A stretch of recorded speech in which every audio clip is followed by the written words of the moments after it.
Hey there guys, I'm Eric Hansen. Welcome to a new episode of Backpacking TV.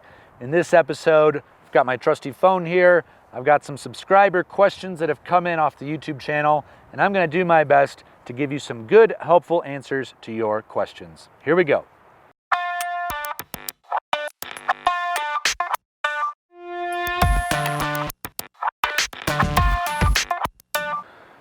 Sawashi1, I'm not sure how you pronounce that, but you ask, when you plan multi-day packing trips that go into remote areas, what type of emergency plan do you have if something goes really wrong? That's a good question. It is really important to make sure that you are safe in the backcountry because most injuries and accidents, you're kind of on your own to deal with it and figure it out. The first thing you should always do in going into remote areas is to let somebody know what your plan is, what your route is, how much time you expect to be out, and what to do in case you don't come back, and let them know that you have returned from your trip. So I like to let a family member or a friend know and say, hey, this is where I'm going. If you don't hear from me by this time, you know what to do, and call in for some help because I might be needing it if you don't hear from me then. From there, I think that it's really important to take some first aid kit with you and a few things that will help in case you get an injury or somebody in your party gets injured, because oftentimes in the backcountry, if an injury happens, you are likely at least multiple hours away from any sort of medical help or any sort of rescue that could be possible. So you are really responsible for yourself in a lot of ways. I also definitely recommend that before you're serious about going into the backcountry and doing a lot of things, you should be getting at least a first aid course, and even better, a wilderness first responder course. That way you know what to do in case you have an emergency, either for yourself or for somebody in your party. Now, there are also some good technology options that can really help you out. Certainly your phone may work, but in the backcountry, who knows? And that's not really a good backup plan to count on your phone. However, there are some other good additional devices like a Spot or things from Garmin, or basically a GPS type of device that can send messages out no matter where you are. If you're in Antarctica or if you're in Canyonlands, no matter where you are, help can be alerted and they can come and get you. Some of those services can be a little bit expensive, but also if you're talking about your life on the line, it might be worth it for you. Personally, I've never spent the money to actually invest in any of those services, but that's just me. It's up to you to decide what you need to do to make sure that you are safe and those around you are safe in the backcountry. Well, hopefully that helps you at least a little bit be prepared for the backcountry. Thanks a lot for the question. Saskia asks, do you ever hike with earphones on? And if you do, what do you listen to? This is sort of a philosophical question.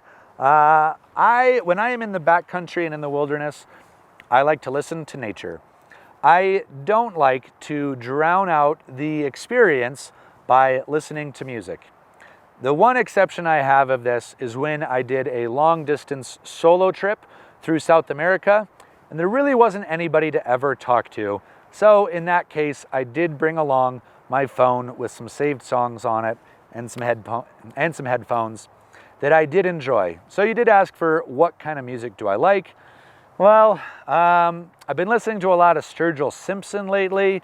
I'm not typically a country music kind of guy, but for some reason, whenever I'm looking at the stars, Sturgill Simpson hits me in a sweet spot and I just get a little emotional about it. So thanks, Sturgill, for your beautiful, inspiring music. I also listen to a lot of Black Keys and Jack White and that kind of music. Sometimes that takes me out of the zone a little bit. It's a little too hard, so sometimes I do like to listen to something a little bit softer, more poetic when I'm in the wilderness. But in general, I just like listening to the sounds of the birds and the wind in the trees and, you know, that sort of thing. I'm kind of a hippie that way. BobSoul101 asks, do you have a favorite stove and pot system for longer backpacking trips? Well, when you're talking about longer backpacking trips, it kind of depends on what you mean. Are we talking about a multi-week adventure or a multi-day adventure that might also be considered long? If I'm doing a multi-day adventure, maybe say 3 to 4 days, A system that I really like is the wind boiler from MSR. I have really enjoyed that system. It's a self-contained cook setup, and it's very efficient. And when I'm backpacking, typically it's either 1 or 2 people. I'm not cooking for huge groups. It's a really effective system to conserve fuel and make that go for that whole trip, where maybe I don't need a lot of extra fuel. However, if we're talking about an even longer trip than that, I might be bringing something along like the Whisper Light from MSR, and then a pot system like the Sea to Summit pot that I've been carrying around. It's a titanium set, it's super light, and I really like it. So what are the differences? Really, it's just about my ability to refill on fuel.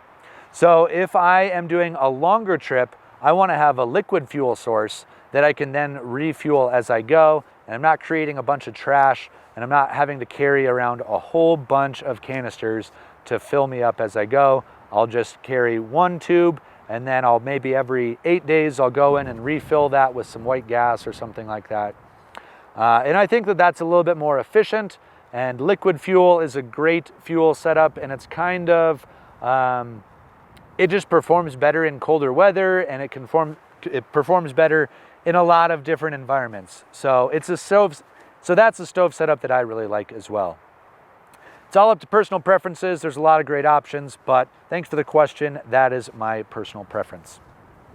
So this next question is from Tina Jello, or perhaps Tina Hello. Not sure the pronunciation. Well, I guess it'd be Tina Hello. What is the best piece of advice you could give somebody new to backpacking that was heading out on a 3-night backpacking trip? Well, I think it's tough to boil it down to just one piece of advice. However, I would recommend go with a friend who knows what they're doing, and that they can be your mentor along the way, and to make sure that your first or initial few experiences are positive. I think that a lot of people, they're a little too aggressive when they first start backpacking. They go to the store, they buy the gear, and then they head off on a big mission. And honestly, I think starting small and simple is the best way to go. So start off with maybe a 1-night trip where you're only trying to cover maybe 6 to 8 miles, because the key here is learn something and then make sure that you enjoy your experience. If you try for a really big mission, there is a good chance that you just haven't figured out your system yet, and then you're gonna have to slog through an experience that might end up being really uncomfortable. And the worst thing that could happen to you is that you come away after your first backpacking trip and you say, that was miserable, I'm never doing that again.